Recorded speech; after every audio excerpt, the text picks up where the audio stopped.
지난 시간에는 아담 안에서 죄로 말미암아 어그러졌던 하나님의 창조 계획이 둘째 아담 되시는 그리스도 안에서 회복되어서 그 영광을 구속받은 우리에게 주셨다라는 사실을 우리가 함께 살폈습니다.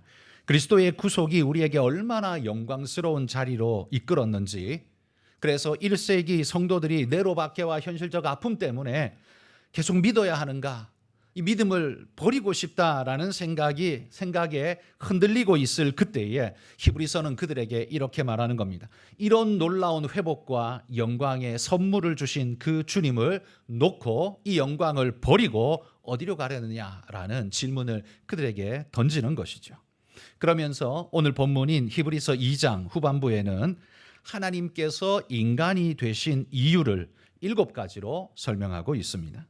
성육신의 이유를 이렇게 명시적으로 기록하고 있는 성경은 히브리서 여기 2장에 나오는 이 말씀밖에 없습니다. 의미상으로 예수님이 왜 인간이 되시고 이 땅에 오셨나를 이야기하고 예언한 말씀은 여기저기 흩어져 있기는 합니다만, 이렇게나 구체적으로 그것도 7가지나 그 이유를 분명하게 말하는 곳은 여기 히브리서 2장밖에 없다는 말입니다. 그러면 주님, 하나님은 왜 인간이 되셔야만 했을까요? 오늘 본문 여러분 성경책을 펴서 눈으로 한번 따라오시면서 그 7가지 이유를 찾아보겠습니다. 먼저 첫 번째, 하나님이 인간이 되신 첫 번째 이유는 9절에 나옵니다. 모든 사람을 위하여 죽으시기 위해서 인간이 되셨다, 이렇게 설명합니다. 자, 이 9절 하반부에 보면 이렇게 말합니다. 이를 행하심은 하나님의 은혜로 말미암아 모든 사람을 위하여 죽음을 맛보려 하심이라, 이렇게 말합니다. 죽음을 맛보다는 말은 진짜 죽는 게 아니라 그냥 손가락으로 콕 찍어서 맛만 봤다라는 의미가 아니라 죽음 자체 전체를 맛봤다는 이야기죠. 죽었다는 이야기 표현을 그렇게 하고 있는 겁니다. 자, 그러면 하나님이신 성자 예수님이 왜 인간이 굳이 되어야만 했습니까? 그 이유는 죽기 위해서라고 했습니다. 여러분, 신이라는 존재, 영적 존재는 죽을 수 없는 존재라고 우리는 부르죠. 신의 존재의 특성이 원래 그렇습니다. 죽을 수 없는 존재. 그런데 그분이 죽어야 한다면 죽을 수 있는 육체로 와야만 그 육체로 온 그가 죽을 수 있는 거지, 신이신 그의 상태로는 죽을 수가 없는 거죠. 그래서 하나님이 죽기 위해서 육체를 입고 인간으로 오셨다라는 말입니다.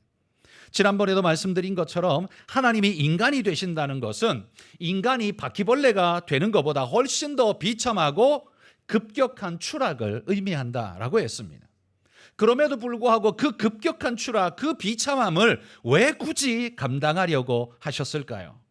왜냐하면 주님이 우리를 대신해서 죽음으로 대속하는 방법 외에는 그가 사랑하는 인생들을 구원할 길이 없기 때문이었습니다. 하나님은 하나님이라고 해서 마치 횡포를 부리듯 야, 그냥 없는 걸로 해, 이렇게 말씀하실 수 없는 분이라는 말이에요. 자신의 공의가 그것을 허락지 않으신다는 말이에요. 너희는 이렇게 순종해, 그러나 나는 예외야. 하나님은 절대 이렇게 하지 않으신다는 말이죠. 주님은 당신의 말씀을 생명같이 지켜가는 분입니다. 죄의 삭슨 사망이라는 말씀을 당신도 어기지 않고 그대로 지키신다는 말이에요. 피 흘림이 없은즉 사함이 없다라는 그 말씀을 지켜가신다는 말이죠. 그러고 보면 창세기 3장에 나오는 범죄한 아담과 하와가 스스로가 벗었다는 사실을 자각하고는 부끄러워하고 있을 때 하나님께서 그들에게 가죽옷을 지어 입히셨습니다. 이 가죽옷, 그것은 바로 예수 그리스도의 죽음을 예표하는 성경에 나오는 최초의 사인이었습니다. 여러분, 가죽을 얻으려면 반드시 전제돼야 하는 게 있죠. 뭐겠습니까? 짐승이 죽어야만 합니다. 가죽은 짐승의 꺼풀이잖아요.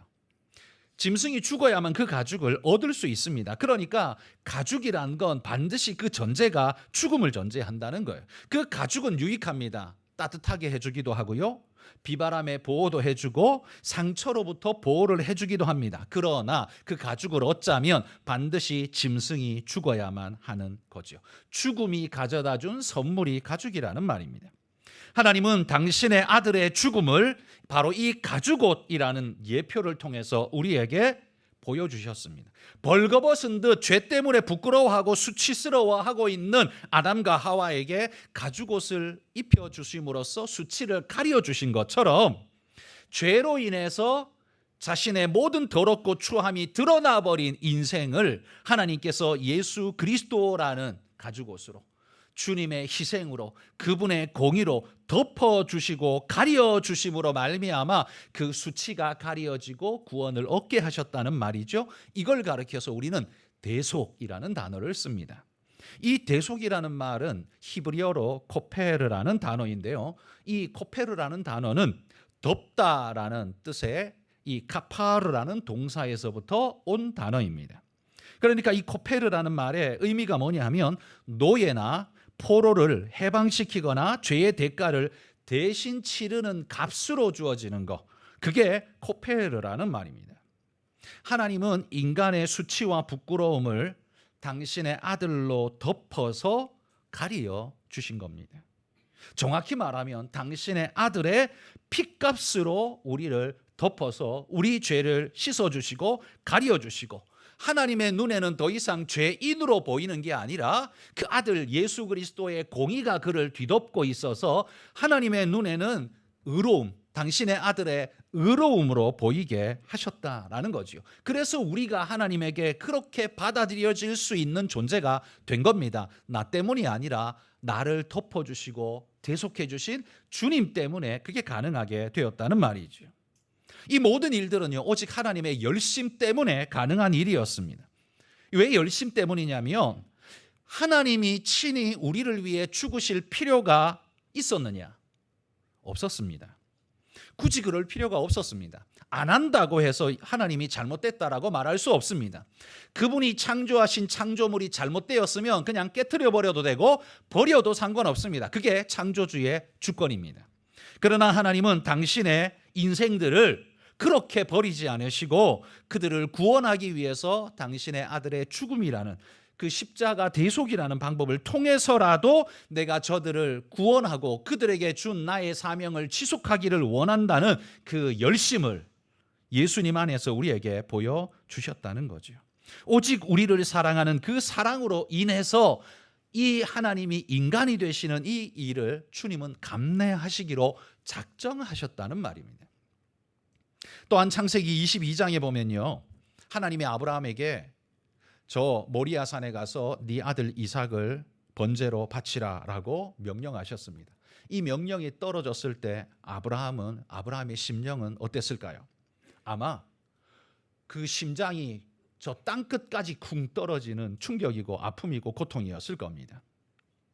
그러나 아브라함은 믿음으로 순종하며 그 아들을 데리고 모리아 산으로 올라갑니다. 올라가는 중에 아들이 묻습니다. 아버지, 아니 여기 재물을 잡을 뭐 칼도 있고 불도 있고 장작도 있고 다 있는데 왜 재물이 안 보입니까? 라고 할 때 아브라함의 마음이 얼마나 천갈래 만갈래 찢어졌겠습니까? 그때 아브라함이 한 말이 있죠. 그 재물은 하나님께서 친히 준비하실 것이다. 하나님이 준비하실 거다라는 말로 에둘러 표현했습니다. 그리고 올라가서 그 아들을 결박하고 칼을 뽑아들고 그 아들을 찔러 죽이고자 했을 때 하나님은 급박한 목소리로 아브라함을 두 번이나 부르면서 그에게 멈춤을 지시했습니다. 아브라함아, 아브라함아, 그를 죽이지 마라. 그리고는 그 뒤에 수풀에 걸려있는 수양을 보게 하시고는 그 수양을 대신 잡아서 제사를 드리게 하셨죠. 이삭을 대신하여 수양을 드리게 하셨습니다. 이게 바로 대속이라는 말이죠. 여러분, 여기 이삭은요, 죽을 뻔했는데 살았죠. 죽어야만 했었는데 살았죠. 하나님 은혜 때문에 대신 살았습니다. 이게 바로 우리를 예표하는, 이삭은 바로 죽어야만 했는데 주님 때문에 살아난 존재, 우리를 예표하고요. 여기 수양은 우리를 대신해 십자가 지신 예수 그리스도를 예표하고 있는 모형이라는 겁니다. 하나님은 창세기에다가 당신이 하실 일을 이렇게 마치 숨은 그림 찾기처럼 넣어두셨다는 거죠. 이삭을 대신해 수양이 죽은 것처럼 우리를 대신해 예수 그리스도를 제물로 드리시겠다는 하나님의 계획을 이미 창세기 때부터 가지고서 우리에게 보여주고 계셨다는 말이에요. 그 모리아 산의 제단에서 아브라함이 얼마나 애가 타고 눈물이 그 눈에서도 마음에서도 그치지 않고 흘러내렸겠습니까? 아브라함의 눈물 어린 그 제사 행위를 하나님이 지켜보시면서 아브라함만 눈물 흘린 게 아니라 저는 하나님이 더 큰 눈물을 흘리셨을 거라고 생각합니다. 왜냐하면 아브라함은 이삭을 죽이지 않을 거라는 걸 하나님 알았습니다. 그게 무슨 말이냐면 하나님은 그 죽이게 내버려 두지 않을 거라는 거예요. 양으로 대신할 걸 하나님은 계산하셨어요. 그러나 하나님은 무슨 계산을 진짜 하고 있어요? 아브라함에게 이렇게 말하듯 하나님은 계획하셨습니다. 아브라함아, 네 아들 이삭은 죽지 않을 거다. 그 대신에 내 아들 예수 그리스도가 죽을 거다. 네가 죽음의 고통을 느낀 것처럼 네가 모르고도 내뱉은 말 하나님께서 친히 준비하시리라. 여호와 이레라고 말한 그것을 너는 못 모르고 이야기했겠지만 나는 그것을 친히 준비하고 있노라. 이게 하나님의 말씀 아니었겠습니까? 이런 마음으로 아들을 준비하고 주님은 계셨는데 이스라엘의 역사를 훑어보면 유다 백성들이 하나같이 우상숭배와 죄악에 찌들어서 하나님 마음에 합한 것 하나 없는 모습으로 그들이 살았습니다. 여러분, 그때 그런 인생을 바라보며 제가 하나님이라면 이런 생각이 들었을 것 같아요. 아니, 저런 놈들을 위해서 내 아들을 바칠 이게 말이 되는 건가? 그럴 의미가 있나? 쟤들이 그런 가치가 있나? 여러분, 저 같으면 제가 하나님이라면 100번이라도 그런 생각을 했을 것 같습니다. 그런데 하나님은요, 그럴 가치가 없는 줄 알면서도 하나님은 그들을 그 마음의 가치로 여기시고 그렇게 하기로 멈추지 않고 진행하셨습니다. 그래서 그 모습을 바울은 로마서에서 이렇게 표현했습니다. 우리가 아직 연약할 때에, 우리가 아직 죄인 되었을 때에, 우리가 아직 원수 되었을 때에, 그때에 하나님은 포기하지 않으시고 우리를 위해서 그 일을 계속 이루셨다라고 강조하는 겁니다. 여러분, 우리가 구원받은 것은 받을 만해서 받은 게 절대로 아닙니다. 절대로 받을 만하지 못한 자격 없는 존재인데 하나님이 주신 겁니다. 아직도 온전치 못하고 연약한데, 죄인 되었는데, 원수 되기까지 했는데, 그럼에도 불구하고 우리 주님은 우리를 위해서 친히 당신이 수양이 되사 그 수풀에 걸린 수양처럼 당신의 몸을 나무 십자가에 매달아서 우리를 위해 십자가 대속을 이루어 주셨다는 말이죠. 왜 그래야만 했습니까? 그건 하나님이 인생을 지극히 사랑하시기 때문이었고, 또 그 인생에게 주신 하나님의 영광의 사명을 포기하지 않고 지속할 수 있도록 하나님 우리에게 베풀어 주신 은혜다라고 밖에는 더 이상 할 말이 없을 겁니다. 여러분, 하나님이신 그분이 왜 인간이 되셔야 합니까? 그건 구절이 말하는 것처럼 죽으시기 위해서는 인간이 될 수밖에 없었다라는 것이 첫 번째 이유입니다. 두 번째 이유는 10절에 나옵니다. 많은 아들들을 이끌어 영광에 들어가게 하시기 위해서 인간이 되셨다라고 말합니다. 영광에 들어가기 위해서. 이 영광이 뭘까요? 다른 말로, 가장 쉬운 말로 바꾸면 구원과 천국이라는 말로 바꿀 수 있을 겁니다. 여기 아들들은 남자들만을 이야기하는 게 아니라 상속자, 믿음의 상속자, 그러니까 지금 여기 계신 우리 믿음을 이어받은 모든 자들을 다 지칭하는 용어입니다. 자, 히브리서 2장 10절 읽어보겠습니다. 그러므로 만물이 그를 위하고 또한 그로 말미암은 이가 많은 아들들을 이끌어 영광에 들어가게 하시는 이래 그들의 구원의 창시자를 고난을 통하여 온전하게 하심이 합당하도다. 고린도전서 15장에 보면 그 부활장인데요, 거기에서 예수님을 뭐라고 표현하냐면 잠자는 자들의 첫 열매다 이렇게 표현했습니다. 기억나시죠? 예수님을 잠자는 자들의 첫 열매라고 비유했어요. 그런데 여기 히브리서에서는 2장 10절에서는 예수님을 뭐라고 부르고 있냐면 그는 구원의 창시자다 이렇게 부르고 있습니다. 여기 창시자라고 쓰인 이 단어는 헬라어로 아르케고스라는 단어입니다. 알케고스. 이 알케고스라는 단어는 우두머리, 대장, 근원, 기원 뭐 이런 의미를 가지고 있는데요. 한마디로 말하면 시작, 그 모든 것에 권한을 가진 자, 이런 의미가 내포하고 있습니다. 이 단어는 두 단어의 조합, 합성어입니다.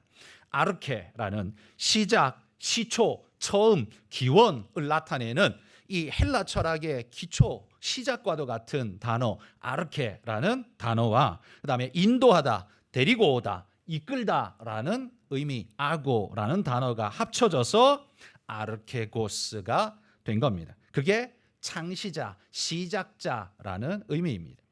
히브리서는요, 예수님께 이 구원의 알케고스다라고 이름을 부르는 이유가 뭐냐면 우리 주님께서 구원받을 하나님의 자녀들을 손붙잡고 영광의 문을 열고 들어가시는 시작자, 그분을 뒤따르는 자만이 그 구원에 들어갈 수 있는 자가 되기 때문에 그분이야말로 구원의 시작자, 창시자, 그리고 그들을 이끌어간다는 측면에서 인도자라고 이렇게 부르고 있는 겁니다. 그래서 그분을 구원의 창시자 아르케고스라고 표현한다는 거예요.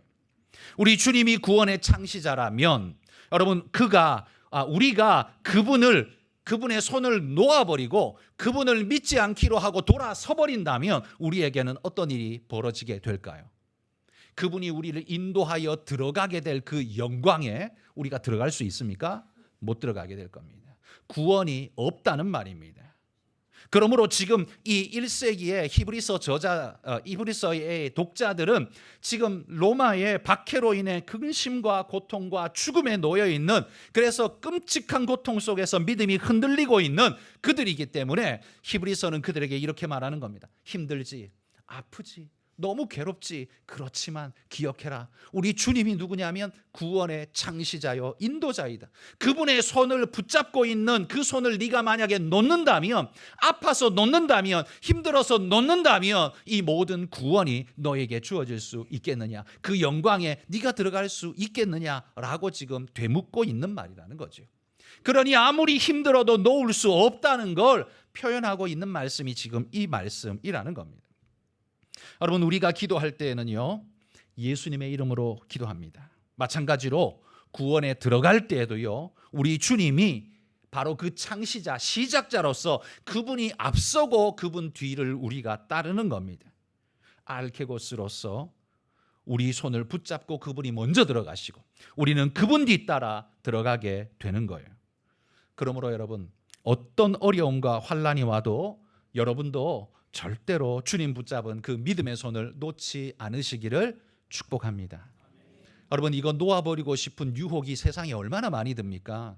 직장 다니다가 그다음에 뭐 어떤 문제가 생길 때마다 우리는 이거 놓아버리고 세상 붙잡고 싶은 마음이 얼마나 많이 들어요. 그럴 때마다 이 말씀을 기억하십시오. 우리가 당하는 고난은 이 히브리서의 독자들인 1세기의 네로 박해의 죽음을 당하는, 산채로 불태워지는, 껍데기가 벗겨지는, 짐승에 찢겨지는 이 고통당했던 그 믿음의 선조들에 비하면 우리가 당하고 있는 고통은 그 아무것도 아니라는 말입니다. 그것 때문에 예수님을 놓겠다고요. 그것 때문에 믿음을 버리겠고 포기하겠다고요. 이게 얼마나 허망하고 어리석은 일인가를 오늘 말씀이 우리에게 전하고 있습니다. 여러분, 세상은 우리에게 이렇게 거짓말합니다. 착하면 구원받는다. 착하게 살면 구원받는다. 그런데 그런 분들에게 제가 이렇게 묻고 싶습니다.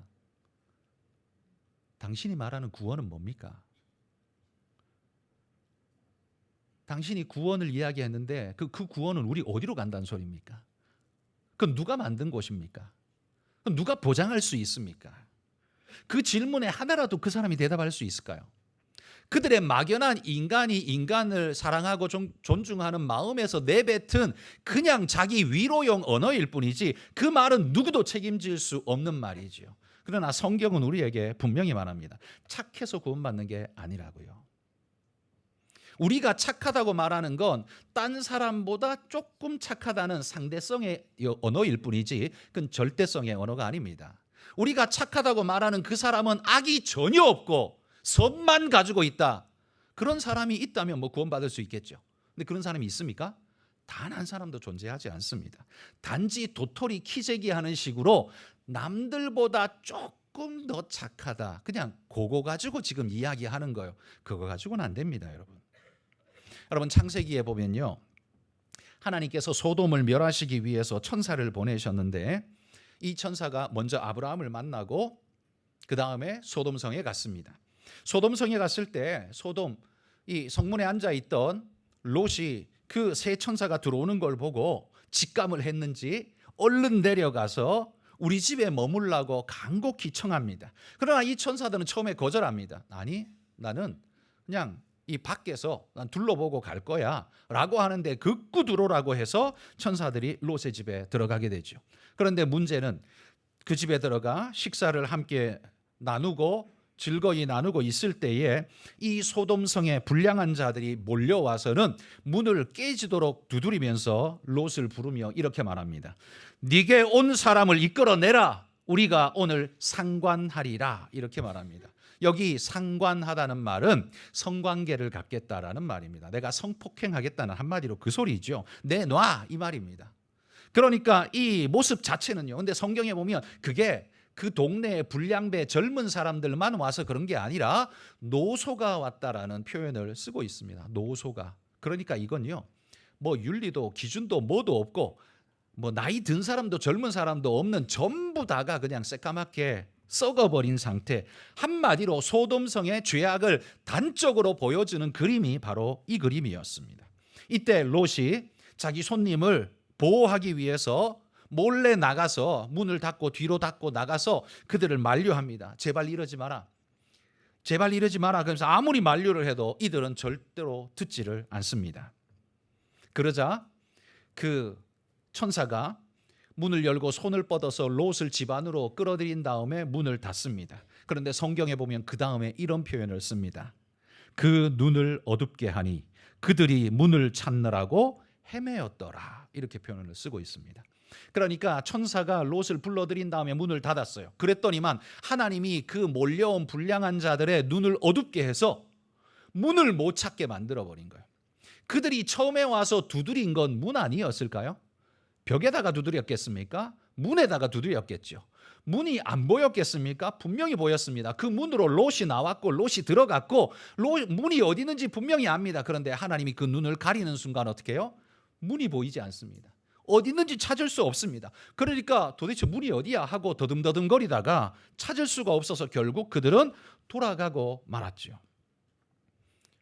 여러분, 하나님이 가리시면요, 눈에 버젓이 보이는 대문도 찾지 못하는 게 그게 인생입니다. 연약한 인생. 그런데 여러분, 하나님이 열어주지 않았는데 천국 문을 자기가 알아서 착하면 찾아서 들어온다고요?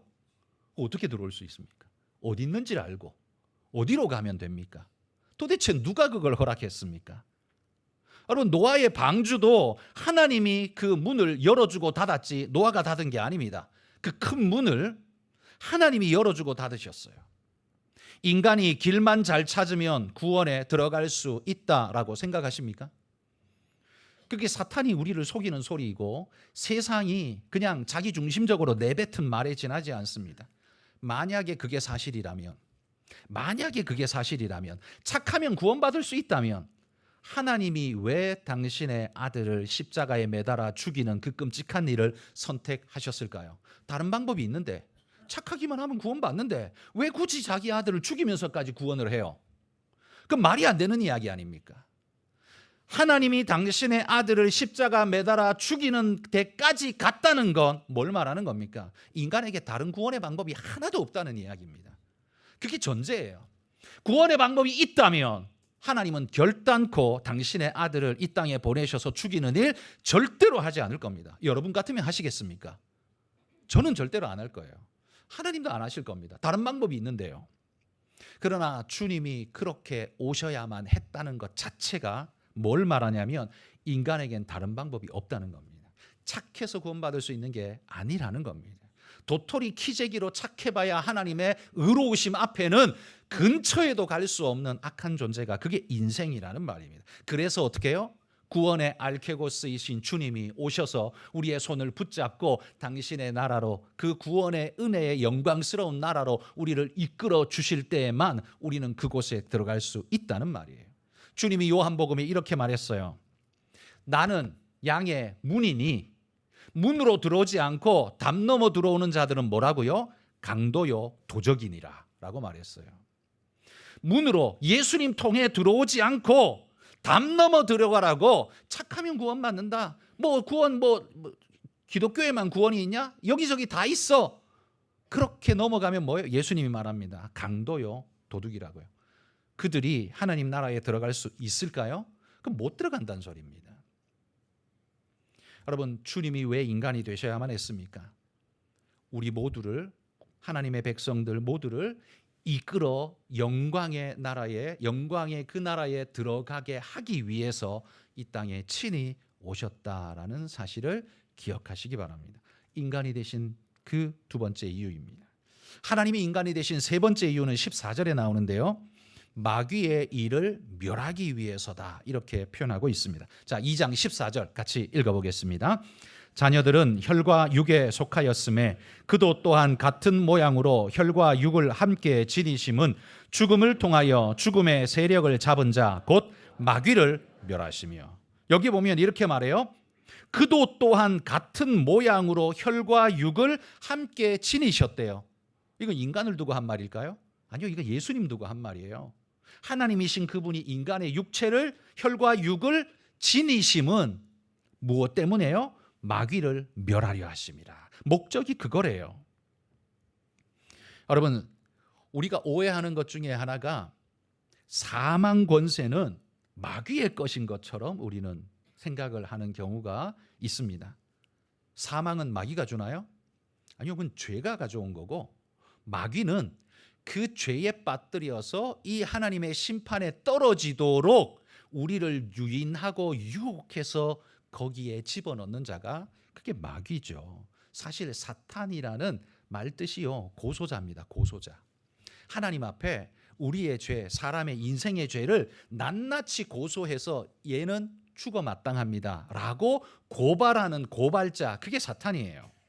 그러니까 이 사탄은 이걸 고발함으로써 그가 심판을 받아 사망에 떨어지고 심판에 떨어지고 영원한 지옥에 떨어지는 건 누가 해요? 그건 하나님의 공의가 하시는 일이고요. 마귀는 그냥 고발하는 것뿐이에요. 그래서 마귀가 하는 일의 주 업무가 뭐냐? 그건 바로 하나님을 대적하게 하는 것입니다. 자신도 하나님을 대적하지만 인생으로 하여금 하나님을 대적하도록 만드는 일을 조장하고 만들어냅니다. 그래서 우리로 하여금요, 하나님을 예배하지 못하게 합니다. 순종하지 못하게 만듭니다. 그래서 하나님을 대적하도록 만듭니다. 자기와 똑같은 존재가 되게 만드는 거죠. 그것이 바로 마귀의 일입니다. 에덴 동산에서 이걸 성취하고 난 다음에 마귀는 쾌재를 부르며 모든 인생은 다 내 발밑에 무릎 꿇어라 라는 선포가 시작되었습니다. 그때부터 인생은 죽음과 저주가 당연한 그들의 운명이 되었고, 하나님께서 원래 인생에게 주셨던 아름다운 영광은 송두리째 부서지게 되었습니다. 그게 바로 마귀가 하는 일이란 말이에요. 하나님이 우리에게 영광을 주셨는데 그걸 박살내고 무너뜨리게 만드는 일, 조장하는 일을 누가 하냐? 마귀가 한다는 말이죠. 그러면 그런 마귀의 일을 멸하려면 어찌해야 됩니까? 고린도전서 15장 55절에서 57절 읽어봅시다. 사망아, 너의 승리가 어디 있느냐? 사망아, 내가 쏘는 것이 어디 있느냐? 사망이 쏘는 것은 죄요, 죄의 권능은 율법이라. 우리 주 예수 그리스도로 말미암아 우리에게 승리를 주시는 하나님께 감사하노니. 사망이 쏘는 무기가 뭐래요? 죄래요. 그 죄가 가진 당위성과 권능은 어디에 있대요? 율법에 적혀 있대요. 그러므로 그 율법을 완성하고 극복할 수 있어야만 이 사망이 쏘는 죄를 극복할 수 있고 그 사망 자체를 극복할 수 있습니다. 그런데 인생 중에 그럴 수 있는 자가 있느냐? 단 하나도 존재하지 않는다는 게 문제죠. 여러분, 마귀 자체만 없애면 된다면, 마귀 하나만 없애면 된다면 하나님은 그렇게 쉽게 하셨을 겁니다. 그러나 문제는 죄의 권세가 인류 전체를 뒤덮고 있다는 사실이 문제이죠. 그래서 그 인류는 그 권세에서 벗어날 수가 없다는 게 그게 문제죠. 이걸 위해서 우리 주님은 친히 인간으로 오셔서 그들의 모든 죄를 당신이 짊어지고 그들의 죄값을 당신의 피로 갚으시면서 그들을 구원하시는 겁니다. 아까 마귀가 고소자라고 했죠. 그들은 우리의 죄를 낱낱이 알고 있어서 하나하나 하나님 앞에 다 고발하는 자입니다. 그런데 예수님께서 오셔서 우리의 모든 죄를 씻으시고 갚으셨습니다. 그러면 그때부터 다 하나님이 처리하셨다면 마귀가 고소할 죄가 우리에게 남아 있습니까? 없습니다. 그래서 마귀가 우리에게 아무런 영향을 미칠 수가 없게 되는 거예요. 마귀는 아무리 고소자가 저기 서 있긴 하지만 예수님이 내 죄를 다 처리했기 때문에, 옛날에는 고발할 건덕지가 너무 많았는데 지금은 예수님이 다 처리해 놔버려가지고 씻어주셔서 고발할 게 없네. 그러니까 마귀는 우리에게 아무것도 할 수가 없다는 말이에요. 마귀의 권능이 무력화되어진 거예요. 예수님이 우리에게 이런 은혜를 주신 거예요. 그러기 위해서 주님이 우리를 위해 뭘 하셨어요? 대신 죽으신 겁니다.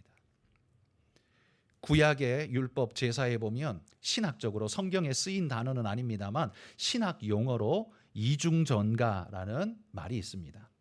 이중전가, 전가시키되 이중으로 한다는 소리죠. 이게 무슨 의미냐면, 무슨 말이냐면,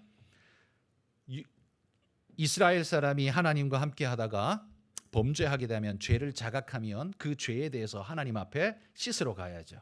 그죠? 속죄하러 가야 되잖아요. 그럼 빈손으로 가나요? 짐승을 잡아가야 됩니다. 그죠? 깨끗하고 흠없는 어린 양 보통 데리고 갑니다. 데리고 가서 제사장 앞에서 이 양의 머리 위에 손을 얹고 안수하여 기도합니다. 기도하면 내 죄가 이러이러한 죄를 지었습니다 하면서 하나님 앞에 고백하면 그 죄가 이 양에게로 넘어가게 하십니다. 이거 하나님의 약속이었어요. 넘어가게 하셔요. 그러니까 넘어간다, 이걸 전가라고 하죠. 그래서 내 죄가 이 양에게 넘어가고, 그 대신 이 양은 흠없고 점없는 깨끗한 양이라 그랬잖아요. 이 양의 깨끗함이 내게로 오는 거예요. 바꾸는 거예요, 서로. 그래서 이걸 이중전가라고 부르는 겁니다. 나의 죄가 양에게, 양의 깨끗함이 나에게. 그러면 기도하고 난 다음에는 이제 내가 죄인이에요, 양이 죄인이에요? 양이 죄인이에요. 죄의 삭은 뭐예요? 사망이에요. 그래서 양이 죽어요. 그러니까 양이 깨끗해봐야 뭐 얼마나 깨끗합니까? 육체적으로 흠이 없는 거지 영적으로는 아무 기능이 없죠. 그러니까 그 양의 깨끗함이 내게 온다는 말은 그 동물 양을 지칭하기보다는 어린 양으로 오실 예수 그리스도의 의로움이 내게 온다는 그런 의미이죠. 그러니까 그걸 바라보며 하나님께서는 구약 백성에게도 신약과 동일하게 무엇으로 구원 얻는가? 양 때문에? 아니요, 주님 때문에. 예수님의 대속으로 구원 얻는 것을 그렇게 우리에게 보여주셨다는 거예요. 그래서 우리는 이중전가가 일어나는 거예요. 그래서 죄를 짊어지신 주님은 십자가에서 죽으시고, 그분의 의로우심은 내게로 와서 나는 하나님 앞에 그 의로움으로 구원을 얻게 되는 거죠. 누가 주신 의로움이에요? 주님이 주신 의로움. 그분이 나를 덮어주신 대속, 그 가죽옷처럼 덮어주신 그 은혜의 대속 때문에 내가 구원을 얻게 된다는 겁니다. 그걸 위해서 우리 주님이 인간이 되어 이 땅에 오셨다는 말이에요. 마귀의 일을 멸하려. 마귀의 일이 뭔데요? 우리를 고소하고 고발하는 건데, 그것이 무력화되도록 만드는 일, 그걸 우리 주님이 이루셨다는 말이에요. 바로 그걸 위해 오셨습니다. 여러분들이 바로 그 은혜를 덧입은, 그 예수 그리스도를 가죽옷으로 덧입은 은혜의 백성들인 줄 믿습니다. 하나님이 인간이 되신 네 번째 이유는 15절에 나오는데요, 종노릇하는 모든 자를 놓아주기 위해서입니다. 값으로 팔린 종은 자기를 산 주인에게 영원히 매여서 종노릇하게 되죠. 그렇죠? 영원토록 그의 종이 되고 그의 부림을 받게 됩니다. 그가 그 부림을 벗어나려면 어떻게 해야 됩니까? 종의 값을 다 치러야만, 그래야만 거기서 벗어날 수 있습니다. 죄의 종노릇하는 모든 인생들은요, 그 결국인 사망과 지옥 권세 아래에 놓일 수밖에 없습니다. 그래서 죄가 시키는 대로 할 수밖에 없어요. 그런데 죄가 시키는 대로 잘했다고 해서 구원받느냐? 아니요, 절대 구원 못 받습니다. 잘해도 구원 못 받고 못해도 구원 못 받습니다. 그게 죄인의 운명입니다. 여기서 벗어날 수 있는 방법이 뭡니까? 방법은 딴 게 없습니다. 그 죄값을 다 치르는 방법밖에 없는데, 문제는 그 죄값이 너무 커서 나 스스로 감당이 절대로 불가능한 값이라는 말이죠. 그런데 그걸 위해서 하나님의 값을 가지신 그분이, 하나님이시니까요, 하나님의 값을 가지신 그분이 당신 값을 우리에게 주시고 우리를 사셨습니다. 우리의 죄값은 우리는 감당 못하지만 하나님의 값은 차고도 넘치기 때문에 값을 주님이 주시고 우리를 사셨습니다. 막 바꾸셨다는 거죠. 주님은 당신의 목숨과 내 목숨을 바꾸셨습니다. 당신이 대신 죽으심으로 나를 해방시켜 주신 것입니다. 그러려고 오셨다는 말이에요. 그래서 우리에게 뭘 주시려고요? 자유를 주시려고, 해방을 주시려고, 우리가 그분 때문에 자유하게 되었다는 말입니다. 이 얼마나 큰 축복입니까? 그러므로 여러분, 과거의 죄의 습성으로 돌아가 계속 죄를 짓고 죄의 종노릇하는 그런 자가 되시면 안 됩니다. 우리 주님이 얼마나 안타까워 하시겠습니까? 우리가 깨끗하고 의롭고 바른 모습으로 서야 하는 이유는 그래야 구원받기 때문이 아니라 우리는 그분의 은혜로 구원 이미 얻었기 때문에, 그렇게 얻은 내가 감히 어떻게 주님 앞에 그렇게 살 수 있어? 여러분, 이런 마음이 살아 있어야 그게 진정한 그리스도인의 모습 아닙니까? 율법적으로 좀 살지 마. 여러분, 그 말이 제가 마귀적이라고 내가 표현을 참 많이 했잖아요. 왜냐하면 하나님 앞에 바른 마음 자체를 포기하게 만드는 말이기 때문에 마귀적인 말이란 거예요. 여러분, 우리는 하나님 앞에서 은혜로 바로 서야 합니다. 그건 구원의 은혜를 얻었기 때문에 거기에 합당한 삶을 살려고 노력하는 자의 모습이기 때문에 그렇습니다. 자, 하나님이 인간이 되신 다섯 번째 이유는 16절에 나옵니다. 아브라함의 자손들을 붙들어 주기 위해서입니다. 천사들을 붙들어 주시려고 이 땅에 오신 게 아닙니다. 아브라함의 자손들을 붙들어 주시려고 오셨습니다. 자, 그런데 아브라함의 자손은 누굽니까? 우리가 알듯 이스라엘 백성들, 그들입니까? 자, 갈라디아서 3장 7절 말씀 읽어봅시다. 그런즉 믿음으로 말미암은 자들은 아브라함의 자손인 줄 알지어다. 자, 누가 아브라함의 자손이라고요? 믿음으로 말미암은 자들. 이 갈라디아서는 누구한테 써보냈냐면 이방 성도들이에요. 갈라디아라는 지역 자체가 이방이잖아요. 그들한테 써보냈기 때문에 이 글의 독자는 이방인이에요. 그러니까 이방인들에게 말합니다. 믿음으로 말미암는 자들은 너희가 이방인이든 유대인이든 상관없이 믿음으로 말미암는 자들은 다 아브라함의 자손인 줄 알지어다. 아브라함의 자손 되는 건 믿음으로 말미암는데요. 어떤 믿음요? 아브라함이 가졌던 그 믿음을 너희도 가진다면 아브라함이 받은 그 구원을 너희도 받게 될 것이다 라는 것이 성경의 약속입니다. 혈통적으로 이어받은 후손은 이 땅에서만 유효하죠. 그러나 저 천국은요, 그런 혈통으로는 절대 못 갑니다.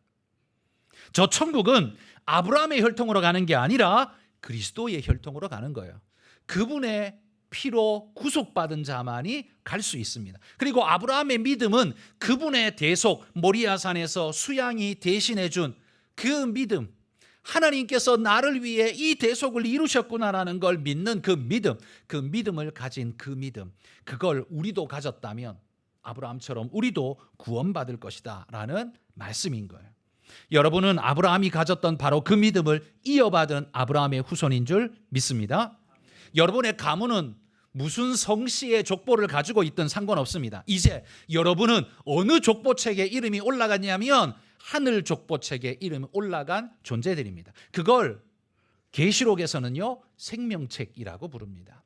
하나님의 족보에 올라간 사람들 생명책이라고 불러요. 여러분은 다 거기에 이름이 올라간 줄 믿기에 여러분의 구원을 확신하셔도 좋습니다. 내가 잘해서 구원받은 거 아니니까요. 그분 때문에 받은 거니까요. 여러분, 우리의 구원의 때는 언제일까요? 돈 잘 벌 때? 폼 날 때? 진급할 때? 성장할 때? 성공할 때? 아닙니다. 믿음의 자손이 될 때입니다. 그러므로 여러분, 우리 자녀들에게도요, 이 세상을 살아가는 방법만 가르치지 마시고 저 하늘을 살아가는 진짜의 방법을 제대로 가르치시기를 소망합니다. 여러분의 자녀가 이 땅에서만 돈 많이 벌고 부유하고 지옥 가면 무슨 의미가 있습니까? 이 땅에서 한 100년쯤 호의호식하며 산 게 무슨 의미가 있습니까? 영원토록 지옥에서 형벌 속에 처하여 있다면 그 100년 호의호식한 게 무슨 의미가 있습니까? 그렇다고 뭐 하루에 100끼를 먹습니까? 기껏해야 3끼밖에 못 먹는 주제에. 그것 가지고 뭘 이야기하겠습니까? 그러므로 여러분, 우리 자녀들에게 진짜 줘야 할 것, 하나님의 계보에 그 이름이 올라가는 영광, 저 천국을 소유하는 영광, 여러분 이거 반드시 여러분이 전달할 수 있도록 그렇게 믿음의 모범을 보이고 말씀 전하시는 여러분 되시기를 축복합니다. 하나님이 인간이 되신 6번째 이유는 17절에 나오는데요, 백성의 죄를 속하기 위해서라고 합니다. 당신의 백성의 죄를 속죄하기 위해서 오셨습니다. 이건 첫 번째 인간이 되신 이유, 죽기 위해서, 그거하고 사실 일맥상통한 이야기입니다. 죽음을 맛보려 하심이라, 죽으시고자 오신 거죠. 누굴 위해서요? 당신의 백성을 위해서. 이것을 이사야가 이렇게 예언했습니다. 이사야 53장 4절 5절 읽어봅시다. 그는 실로 우리의 질고를 지고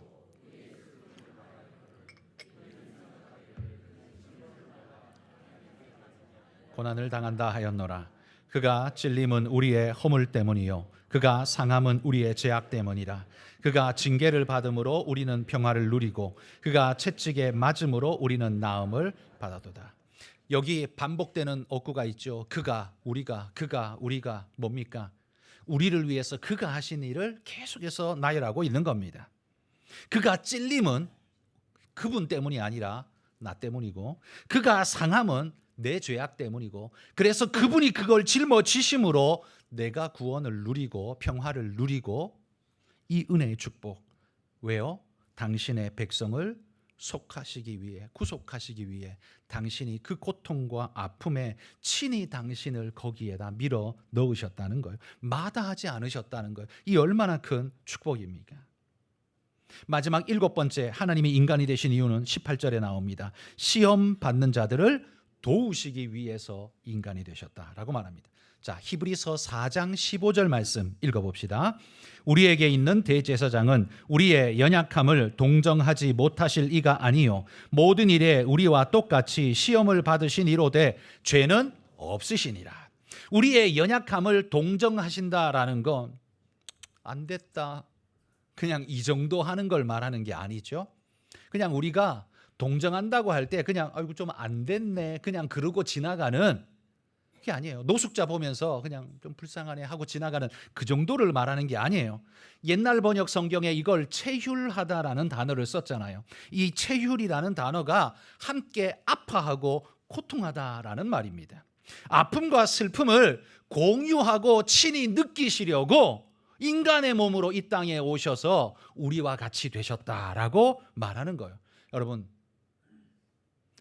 이 자식을 잃은 사람, 그 사람 앞에 가서 제가 무슨 말로 위로한들 얼마나 위로가 되겠습니까? 그런데 자식을 잃어본 사람이 그 사람 앞에 가서 나도 그랬어, 난 정말 죽는 줄 알았어, 그러면서 그 마음을 토하면서 진실로 그 손을 붙잡으며 위로할 때 그분의 말은 훨씬 더 능력이 있지 않을까요? 경험해 보지도 않은 제가 그 많은 말로 이야기하는 것보다 그 아픔을 진짜 경험해 본 사람이, 그 아픔이 얼마인지 아는 사람이 그 사람의 손을 붙들고 눈물을 흘리며 위로하는 그 말이야말로 진짜 위로 아닐까요? 그래서 주님이 인간이 되어 우리를 위로하시고 우리를 긍휼히 여기시고 우리를 사랑하시려고 인간의 몸을 입고 이 땅에 오셨다는 말입니다. 그러므로 성도 여러분, 1세기 히브리서 독자들처럼 오늘 여러분 중에도 이 고통과 아픔 중에 있는 분들이 있으리라 생각합니다. 마귀의 유혹에 흔들리면서 믿음 던져버릴까? 나 그냥 은퇴하고 난 다음에 교회 나오면 되지 않을까? 이런 생각하시는 분들도 아마 있으리라 생각합니다. 여러분, 오늘 히브리서가 말합니다. 그 구원의 아르케고스인 그분의 손을 놓고 너는 어디로 가려느냐? 무엇을 얻을 수 있느냐? 아무것도 없다는 사실을 여러분 기억하십시오. 오히려 돈을 좀 잃고 건강을 좀 잃고 다른 건 좀 잃어도 이거 회복이 됩니다. 그런데 주님의 손 놓으면 이거는 영원히 회복이 불가합니다. 오직 우리 주님 손 붙들고 영원한 믿음의 은혜의 나라로 꼴이 나시는 그런 여러분들이 다 되시길 주의 이름으로 축복합니다. 기도하겠습니다. 하나님